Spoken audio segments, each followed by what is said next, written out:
J'adore ton enthousiasme. Je me suis posé une question. Pourquoi Tim Burton est autant fasciné par la mort?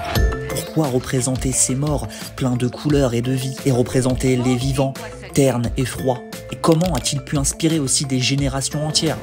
C'est ce qu'on va essayer de savoir. Alors aujourd'hui, je vous raconte l'histoire du génie du cinéma gothique, Tim Burton. Encore une arnaque.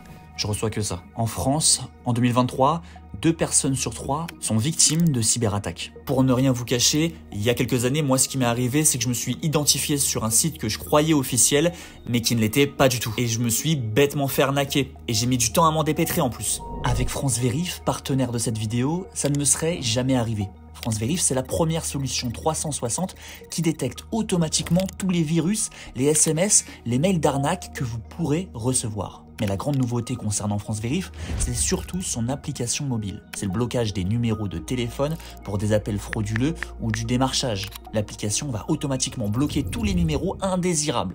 Les appels incessants et à pas d'heure, c'est terminé. Parce que je suis sûr que pour vous comme pour moi, ça devenait vraiment pénible. Pour en profiter et rejoindre les 1,5 million d'utilisateurs, c'est très facile.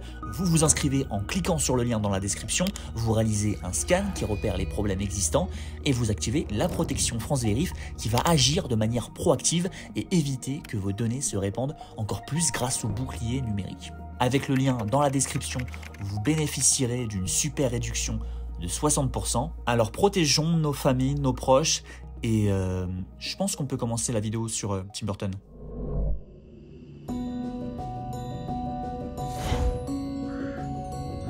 « 1958, le jeune Timothy Walter Burton naît dans la petite ville paisible mais morose de Burbank, au nord de Los Angeles. Alors elle habite les plus grands studios de cinéma et d'animation de l'époque, comme Universal, Warner Bros ou encore Disney. Mais elle ennuie profondément Tim, car trop conforme, cochant toutes les cases de la banlieue, au quartier résidentiel bien ordonné, aux pelouses bien entretenues.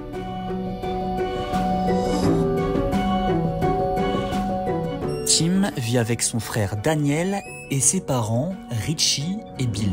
Sa mère s'occupe de sa boutique de souvenirs sur un thème un peu spécial, celui des chats. Son père, lui, gère les parcs et autres lieux de loisirs de la ville. Une vie simple attend le jeune garçon, cadet d'une famille américaine modeste, vivant justement dans une zone pavillonnaire où les maisons se suivent et se ressemblent sur des kilomètres. Tim devient solitaire et peu sociable, et n'a qu'une seule envie, explorer et griffonner sur son carnet les alentours, ou plus précisément, le cimetière près de chez lui.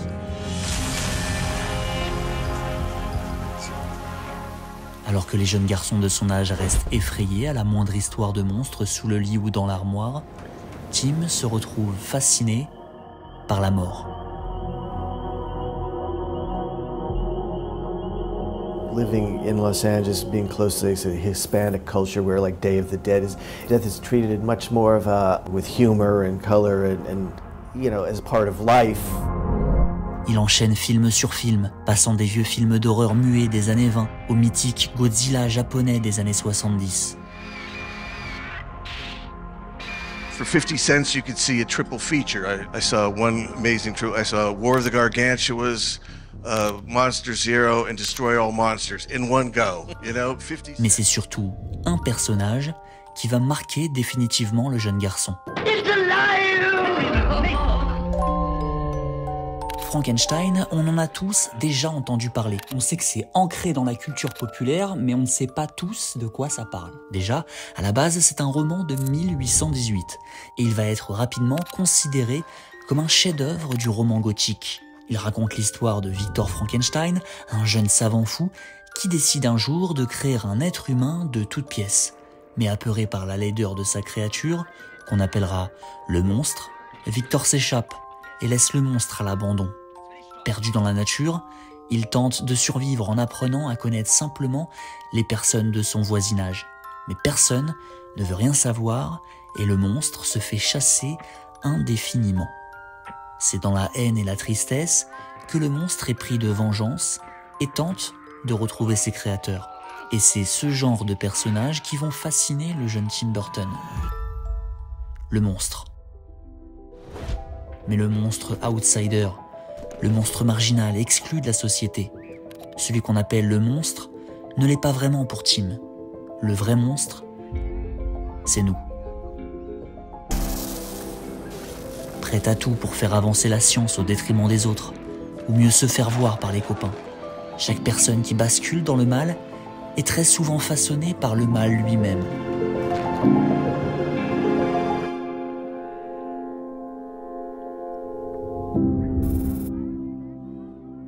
Les monstres au lourd passé seront pour beaucoup incarnés par la légende américaine de l'horreur et de l'épouvante, Vincent Price, dont Tim Burton tombera logiquement sous le charme. Vincent Price réussit à mêler l'horreur et la sympathie dans ses personnages.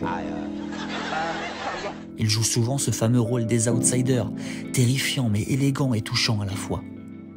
Vincent Price a tellement marqué son genre, des années 40 aux années 80, qu'il va donner sa voix peut-être au plus grand morceau de tous les temps en 1982. Okay, tape rolling. Anytime you want. Hi, this is Michael Jackson. This is Vincent Price.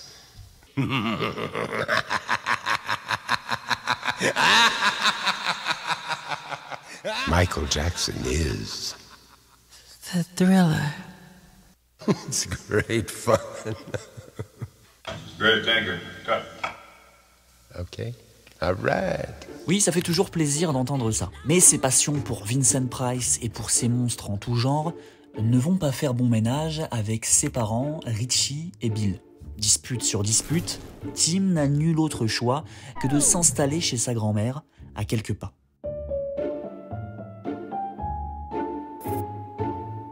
Chez elle, son coup de crayon s'affine. Tim apprivoise ses monstres aux formes biscornues. Mais un jour, lors de ses 14 ans, l'adolescent tombe sur une annonce. Les éboueurs de Burbank cherchent à rafraîchir leur camion poubelle. Un appel à candidature est lancé. Hors de question de changer de style. Tim Burton veut poursuivre dans sa direction. Et il nous sort ça. Et ce visuel, où est écrit « écraser les déchets », est finalement choisi, bravo à Tim, pour habiller les camions poubelles de la ville de Burbank. Tim le sait désormais, ce qu'il veut faire de sa vie, c'est ça, dessiner ses personnages, toujours plus étranges et excentriques. C'est là que Tim veut aller plus loin, en essayant de donner vie à ses personnages, à l'aide de la technique du stop motion. Avant de vous expliquer ce qu'est le stop motion, je dois vous faire un petit rafraîchissement sur la vidéo en général. Prenons l'exemple, tenez, de cette femme qui marche. Pour donner un mouvement fluide, comme c'est le cas ici, ma caméra doit capturer 24 images, 24 photos, et ce, à chaque seconde. Si je prends 2 fois moins d'images durant ma seconde de film, mon animation paraîtra saccadée. Une fois que les animateurs aient compris ce système, ils imaginent ce qu'on appellera le stop motion. Prendre une photo de marionnette par exemple, la déplacer, reprendre une photo, et ainsi de suite, pour donner l'impression qu'elle se déplace toute seule. C'est long, méticuleux, les studios prennent parfois même une journée pour animer 2 secondes de film. Celui qui a démocratisé cette technique, c'est Willis O'Brien dans le mythique King Kong de 1933. Il anime image par image le terrifiant gorille en haut de l'Empire State Building.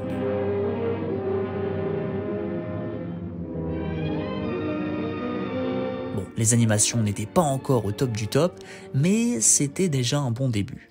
Bref, Tim, vous l'avez compris, commence à animer et à Burbank, son talent commence à faire un peu de bruit. Jusqu'au jour où des chercheurs de tête de chez Disney tombent sur des créations de Tim. Il n'y a aucun doute, ce petit de 18 ans, il faut le faire rentrer dans notre école de dessin, en lui offrant une bourse. Les gars ne veulent pas du tout laisser passer le petit phénomène.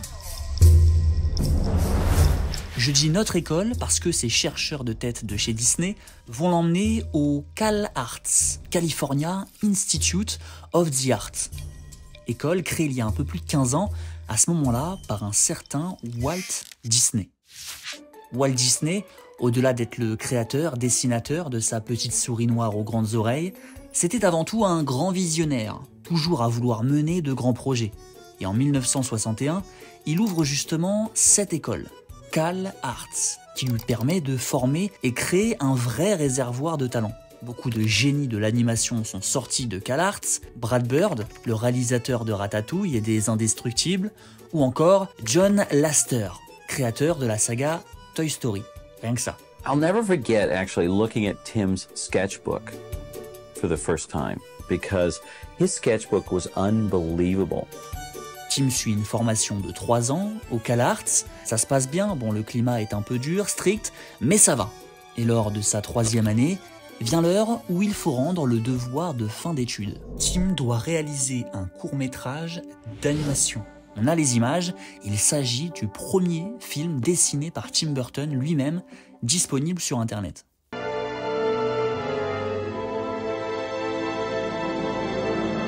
Now are we ready to begin?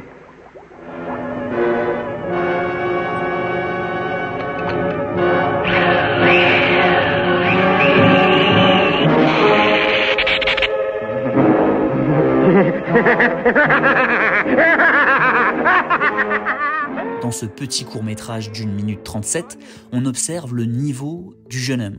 On rappelle qu'il n'a que 21 ans, il maîtrise déjà l'inertie des éléments, malgré les quelques coups de crayon encore mal gommés. Tim Burton fait un dessin, il prend une photo et refait un autre dessin juste après, et ainsi de suite.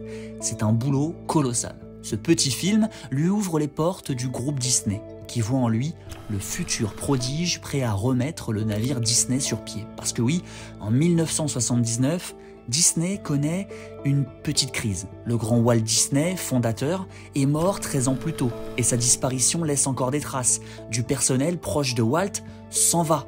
Et lorsque le studio sort un film qui marche un peu moins bien, une question revient sans cesse, qu'aurait fait Walt ? En manque de personnel, Tim Burton travaille déjà sur certains projets Disney, comme Roxy Rookie, ou encore sur les croquis de Taram et le chaudron magique, qui sortira quelques années plus tard. Walt Disney est fier d'annoncer que l'une de ses plus grandes aventures sera disponible sur vidéocassette pour la toute première fois au mois d'août. Taram et le chaudron magique.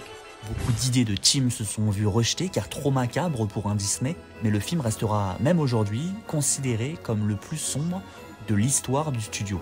Malgré ces idées rejetées, Julie Hickson et Tom Willite sont convaincus par le génie de Tim et lui délivrent un budget. Petit budget pour un film, $60 000.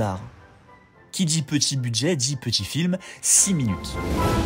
C'est la durée du court-métrage que le jeune de 24 ans s'apprête à réaliser avec son pote animateur Rick Henrich. Ce court-métrage, c'est Vincent.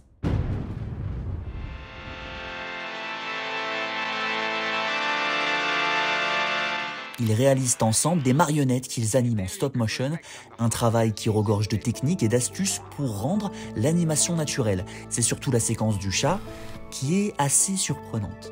What this represents is a cycle of a walking cat, and we would just simply replace the body over the legs for each of the separate phases through the 24 frames a second of film, and that gave the illusion of the cat walking along the wall in the film.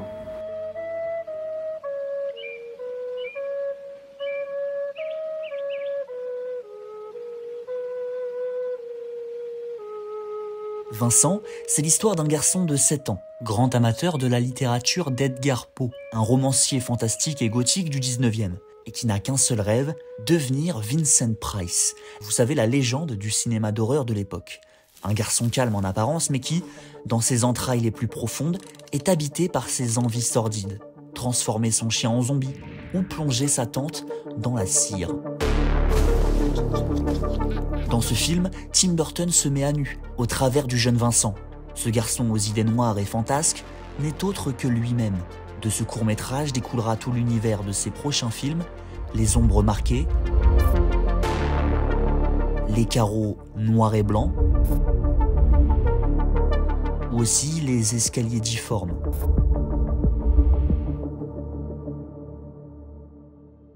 L'histoire raconte que Vincent Price lui-même aurait été touché par ce petit récit. il décide, pour le plus grand bonheur de Tim Burton, de prêter sa voix à la narration. He likes to experiment on his dog Abercrombie in the hopes of creating a horrible zombie. So he and his horrible zombie. Et tout de suite, le film passe dans une autre dimension. Julie Hickson, la productrice, est super contente de cet alliage parfait entre ses deux nouveaux amis, où tout un monde les séparait il y a tout juste quelques années.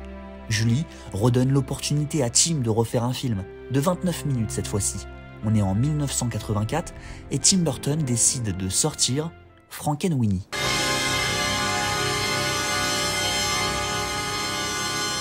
Encore une référence à son film préféré, Frankenstein, mais en version chien. Victor est ici un jeune garçon qui souhaite faire revenir à la vie son chien Sparky, tout juste renversé par une voiture.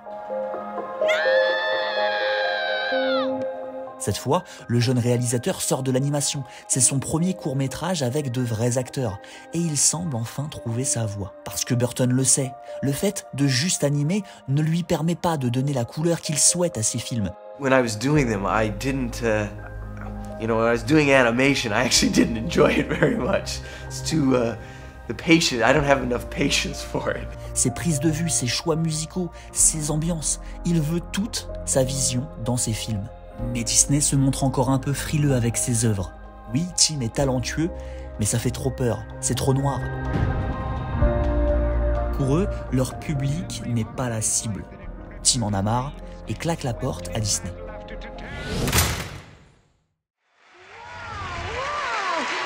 Gosh, that was really swell, Miss Yvonne. You really are the most beautiful woman in Puppetland. Oh, thank you, Pee-wee. What? I said thank you, Pee-wee. What? Ce gars un peu énervant là, c'est Paul Rubens. Il incarne son personnage lourdement amusant, Pee-wee Herman, dans sa pièce qui fait guichet fermé pendant 5 mois au Roxy Theatre de Los Angeles en 1981. Le spectacle fonctionne tellement que la chaîne HBO le diffuse à la télé et les studios Warner, eux aussi, viennent pointer le bout de leur nez et engagent Paul Rubens pour écrire le scénario d'un long métrage. Pour eux, Pee-wee, ce personnage complètement barré, mérite un film à lui tout seul. Sauf que Rubens ne veut qu'un réalisateur pour ce projet. Il veut le jeune Tim Burton. We screened Frankenweenie and 2 minutes, maybe not even that long into the film, I knew that was the guy. I just knew he was the director. Tim y voit là une opportunité de travailler avec un mastodonte d'Hollywood et de réaliser enfin son premier long métrage. Dans le scénario de Rubens, pas de monstre, mais toujours un personnage en marge de la société et des décors surréalistes, surtout dans la maison de Pee-wee, évidemment. Alors c'est un film qui a pas mal divisé, les avis divergent, mais c'est avec le temps que le public le considérera comme un film culte, unique en son genre. Mais surtout, le gros point positif, c'est que Pee-wee Adventure a coûté 7 petits millions de dollars et en a rapporté 40 millions, soit près de 7 fois le budget initial. Peu après la sortie de Pee-wee, Tim Burton et Julie Hickson, qui avaient fini par entamer une relation amoureuse, se séparent. C'est l'une des premières peines de cœur du réalisateur. Il faudra attendre 3 ans avant de le revoir à l'affiche en 1988.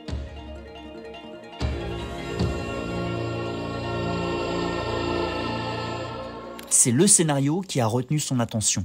Beetlejuice, écrit à l'origine comme un film d'horreur, c'est vers la comédie que Tim souhaite le mélanger. Un film qui sort des sentiers battus hollywoodiens, le spectateur perd le fil du scénario. Mais peu importe, car c'est au profit d'un univers qu'ils n'ont probablement jamais vu et qu'ils ne reverront à nul autre endroit que dans un Burton. Dans ce film, le spectateur n'a pas peur, il se contente juste de prendre plaisir à voir les acteurs apeurés par ce fameux exorciste excentrique.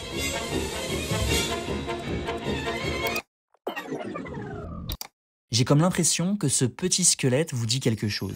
Oui, c'est bien lui, peut-être le personnage principal de Tim Burton. Son nom, c'est Jack Skellington, squelette classe et élancé, qui sillonnait déjà les croquis de Tim depuis son enfance, sans jamais vraiment le quitter. Lorsqu'il était à Disney, Tim le dessinait de plus en plus pendant son temps libre, jusqu'au jour où, peu après Halloween, Tim tomba nez à nez face à une boutique de souvenirs. Le gérant est alors en train de changer ses décorations horrifiques par des décorations de Noël qui approchent à petits pas. L'idée est toute trouvée, Tim et les scénaristes pensent à mêler ces deux mondes diamétralement opposés. L'étrange Noël de Monsieur Jack, c'est plus de 100 artistes et techniciens qui travaillent 3 ans pour ce qui sera l'un des plus grands films en stop motion. Every time he makes a different mouth position, you know, A, E, I, O, U, and then everything in between, and then in a mad way or a sad way or a happy way or a neutral way, we have to have a whole different sculpt of the head. We might use as many as 400 distinctly different Jack heads. Oh, somewhere deep inside of these bones. Alors c'est pas un film que Tim aura le temps de pleinement réaliser, pour le coup. Le projet sera confié à son pote de CalArt, Henry Selick, même si on associe continuellement ce film comme l'œuvre de Tim Burton, puisque c'est lui qui est derrière les dessins originaux, Jack Skellington qu'il dessine depuis petit, mais aussi Sally, la poupée de chiffon créée par le docteur Finkelstein. Encore une référence, il faut toujours qu'il place son petit Frankenstein quelque part. Tim Burton ne peut réaliser ce film, car dans le même temps, il s'apprête à prendre la direction d'un monument.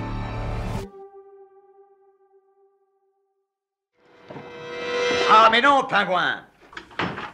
Vous allez partir tous ensemble! Vous moisirez en prison, sale pingouin de malheur, et vous n'êtes pas prêt d'en sortir! Oui, on est d'accord, ce Batman de 1966 a un peu mal vieilli.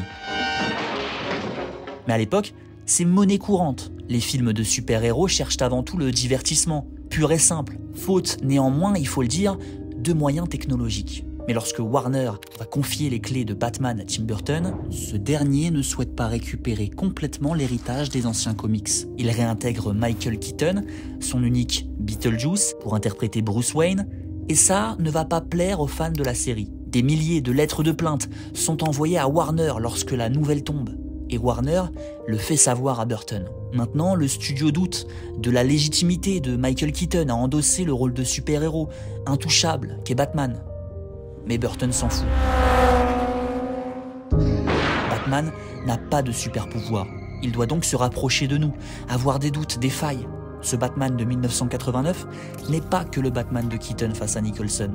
C'est surtout le Batman noir, tourmenté, plus lent, plus psychologique. Le spectateur se retrouve surpris à voir également une violence plus profonde.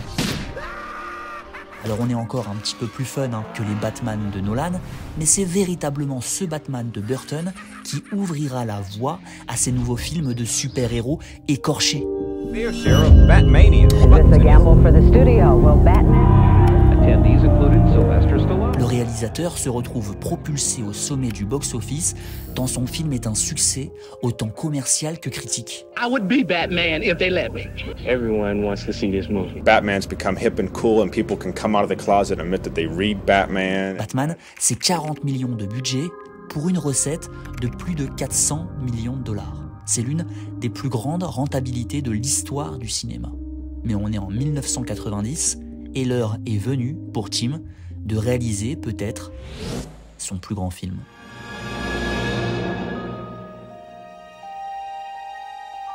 Édouard aux mains d'argent est peut-être encore aujourd'hui le film le plus personnel de Tim Burton, qui entremêle ses influences et son vécu. Son souhait d'abord, c'est d'avoir Johnny Depp dans le rôle d'Edward, alors que Tom Cruise est pressenti pour le rôle. Non, Burton voit en Johnny Depp, qui est alors étiqueté comme la nouvelle idole des jeunes, un homme plus sensible et possiblement plus excentrique. When I first met him, I didn't know his work. I had never seen his TV show, or I didn't know his work, but as a person, he certainly physically was more the image that I had always thought about. Johnny Depp est l'acteur parfait pour interpréter Edward, un jeune homme créé de toutes pièces par cet inventeur, joué par Vincent Price, lui-même, dans ce qui sera le dernier rôle de sa vie. Problème, l'inventeur meurt, sans avoir pu ajouter les mains d'Edward. Il se retrouve seul dans le château de l'inventeur jusqu'au jour où une mère de famille, Peg, le découvre, inoffensif et craintif en visitant le château. Where are your parents? C'est en le ramenant dans sa petite banlieue sans histoire, qui ressemble d'ailleurs beaucoup à Burbank, c'est drôle, qu'Edward devient la nouvelle attraction du quartier. Cette première partie du récit présente ce que Tim sait bien faire, une comédie où il représente une société qui paraît encore bloquée dans les années 50. Les hommes partent au travail pendant que les femmes restent à la maison, bonnes qu'à commérer entre elles et à s'extasier devant les coiffures qu'Edward leur font. Sauf que par la suite, le récit bascule du côté dramatique. La singularité d'Edward provoque jalousie et mépris, surtout lorsqu'Edward fait tomber les flocons de neige grâce à ses doigts cisaillés.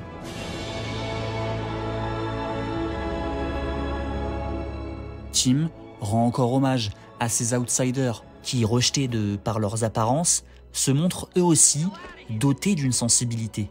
Edward n'a plus d'autre choix que de s'enfuir dans son château d'origine. Il est suivi par Kim, la fille de Peg, amoureuse de lui, mais également par Jim, le petit copain de Kim. Après une bagarre entre Kim et Jim, Edward tue son ennemi avant de faire ses adieux à Kim. Burton nous fera tous pleurer devant la scène finale où Kim, cette fois-ci grand-mère, conclut que lorsqu'elle voit la neige tomber, elle sait qu'Edward lui fait signe, lui qui n'est pas affecté par la loi du temps.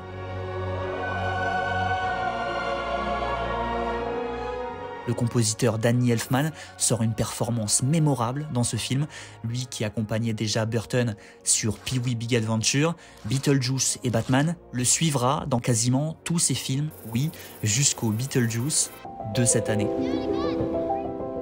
Burton aura aussi métamorphosé la carrière de Johnny Depp en lui attribuant premier rôle sur premier rôle, 7 au total.